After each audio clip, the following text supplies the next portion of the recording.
Se não tivesse a felicidade, deixa a cidade, vem conhecer meu sertão querido, meu reino encantado, meu berço adorado que me viu nascer. Venha mais depressa, não fique pensando, estou te esperando para te mostrar. Vou mostrar os lindos rios de águas claras e as belezas raras do nosso luar. Quando a lua nasce por detrás da mata, fica a cor de prata, a imensidão. Então fico horas e horas olhando a lua banhando lá no ribeirão. Muitos não se importam com este luar, nem lembram de olhar o luar na serra.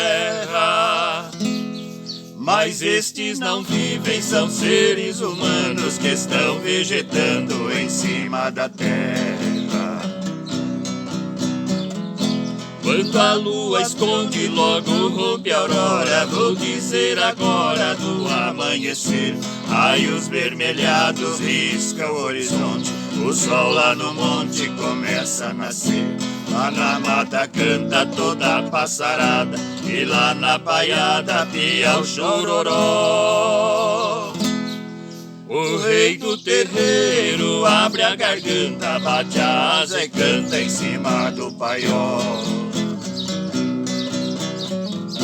Quando o sol esquenta, cantam cigarras em grande algazarra na beira da estrada. Lindas borboletas em variadas cores vêm beijar as flores já desabrochadas.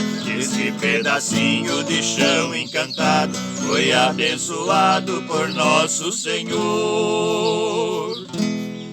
Que nunca nos deixe faltar no sertão saúde, união, a paz e o amor.